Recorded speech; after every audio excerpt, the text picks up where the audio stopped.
Gimana biar saya jadi orang tuh bisa lebih sabar bang? Itu pertanyaan yang gue dapat di segmen 1141 kali ini yang akan kita bahas langsung sekarang.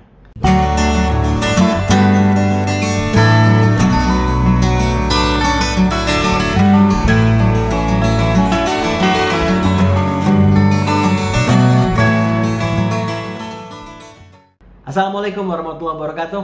Perkenalkan, gue Ali, anak yang amat sangat jatuh cinta sama segala hal yang berhubungan dengan life purpose atau tujuan hidup, mindfulness, mental health dan well-being, kesehatan mental dan well-being kita, dan juga manifestation dan law of attraction.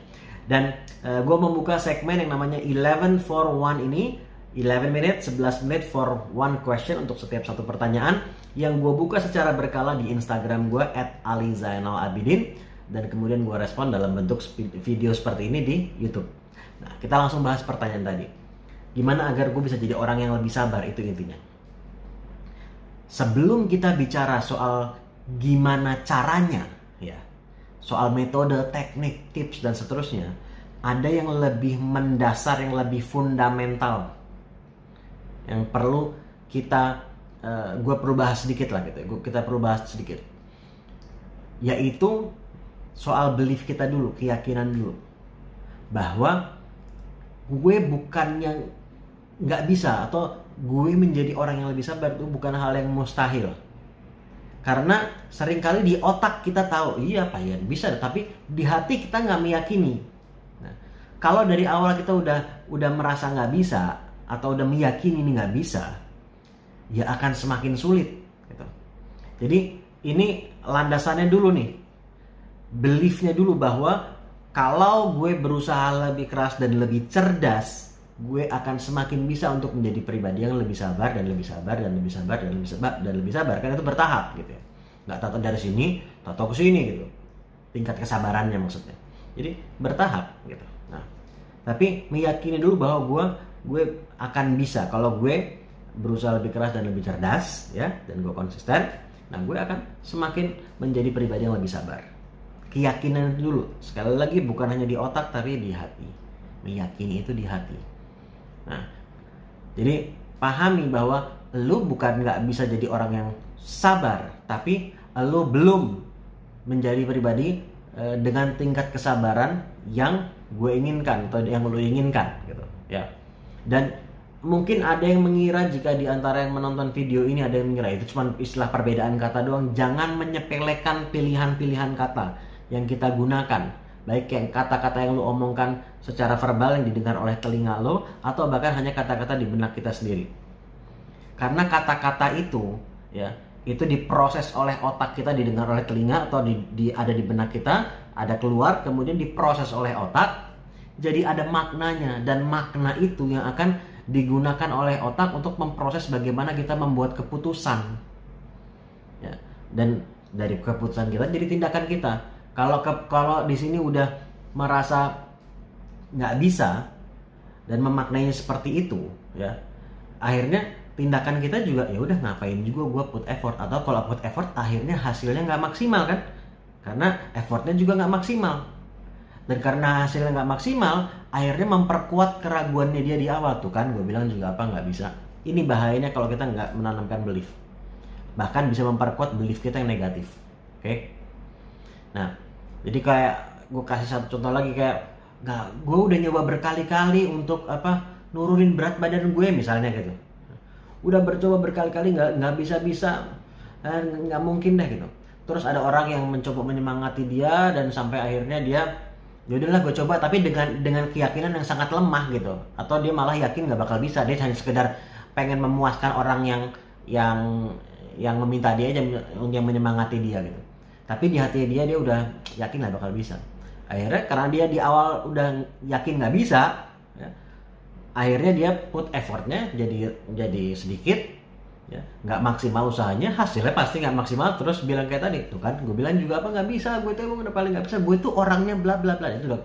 Kalau seseorang bilang gue tuh orangnya bla bla bla bla, saya itu tipikal orangnya bla bla bla, itu udah urusannya belief. Di video yang lalu, salah satu video yang lalu, gue pernah bilang belief itu bukan urusan benar atau salah, tapi bermanfaat atau tidak. Nggak usah mikirin benar atau salah, tapi yang bermanfaat untuk kita tuh yang mana. Nah, Dalam hal ini, jadi kalau lo ingin jadi orang yang sabar, kita perlu punya belief bahwa jika tadi beliefnya, jika gue berusaha lebih baik, gue berusaha lebih keras, gue berusaha lebih cerdas, dan gue konsisten, gue akan bisa menjadi pribadi yang semakin sabar. Itu belief yang kita butuhkan, itu fondasi awalnya dulu, ya. Nah, kemudian dari fondasi tadi, next stepnya apa? Gimana caranya? Oke, gue meyakini gue bisa, tapi gue harus do something dong. Nah, ada 2 guru yang gue yakini bisa membantu kita untuk menjadi pribadi yang lebih sabar. Ya. Guru yang pertama itu namanya guru secara teori. Ya. Guru secara teori ini dari apa yang lo baca, mungkin apa yang lo dengar tentang ada cara, berbagai macam cara, teknik untuk menjadi orang lebih sabar, bagaimana apa yang harus kita katakan sama diri kita. Ada itu, kalau soal teknik atau metode ada banyak, ya. Tapi apa yang lu baca, apa yang lu dengar, seperti sekarang ini lu dengerin gue kan cuman si Ali ini cuman ngoceh doang, cuman ngomong si Ali teori doang. Betul ya, namanya juga gue buat video gitu. Ya gue bicara lewat video ini gitu kan. Nah, kita bukan sedang workshop sekarang ini, lu sedang mendengarkan gue bicara gitu. Pasti teori jatuhnya gitu. Nah, jadi ada guru namanya teori, termasuk gue saat ini gitu. Dan mempelajari teorinya itu penting karena dari mempelajari teorinya itu memperkecil kemungkinan kita untuk salah dalam prakteknya. Tetap akan ada nggak berhasilnya, akan ada salahnya, that's okay. Tapi kalau semakin kita pelajari teorinya, kemungkinan trial and errornya, si errornya ini akan lebih kecil. Probabilitas kita untuk gagal akan lebih kecil. Jumlah gagalnya paling tidak, karena kita belajar teorinya. Dibandingkan kalau kita nggak belajar sama sekali, nggak mempelajari ilmunya sama sekali, nah langsung praktek gitu kan, ya akan bisa juga, tapi lu akan butuh effort lebih besar, biasanya begitu. Jadi penting untuk mempelajari teorinya. Tetapi lu mau baca 1000 buku tentang bagaimana menjadi orang yang sabar, atau banyak video yang ngomongin tentang gimana jadi lebih sabar, ada guru yang prakteknya juga yang ini lebih penting menurut gua. Yang pertama bukan nggak penting ya, teori itu penting, tapi yang guru praktek ini lebih penting. Nah, siapa guru praktek? Guru prakteknya itu adalah situasi-situasi atau orang-orang yang menguji kesabaran lo, itu adalah guru praktek lo. Kayak di Jakarta nih, misalnya gue di Jakarta ini adalah guru sabar yang luar biasa. Kalau kita lihat dari lalu lintas dan kemacetan Jakarta, itu guru sabar yang luar biasa.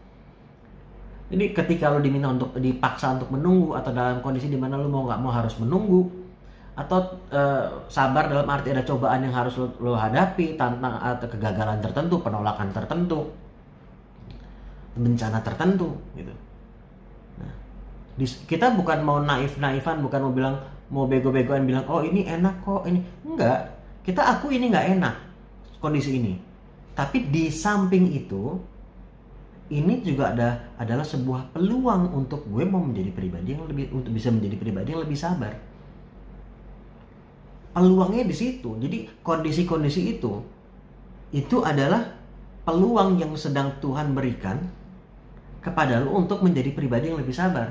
Lo berdoa, ya Tuhan mudah-mudahan saya jadi pribadi yang lebih sabar. Terus tahu-tahu Tuhan jadi orang lebih sabar. Meskipun Tuhan bisa, tapi gue meyakini Tuhan tuh ketika memberikan lo cobaan, itu dia sedang mengabulkan permintaan lo untuk menjadi pribadi yang lebih sabar. Lo ingin jadi pribadi yang lebih sabar, nih gue kasih kesempatannya untuk jadi pribadi yang lebih sabar. Ada tantangan ini, manfaatkan ini sebagai tempat lo untuk praktek, belajar prakteknya.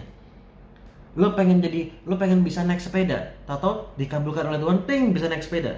Kemungkinan itu ada, tapi kan kita nggak bisa ngandelin kayak gitu dong. Ada sepedanya, lo coba praktek ya, ada jatuhnya, ada ininya, ada perlu praktek gitu.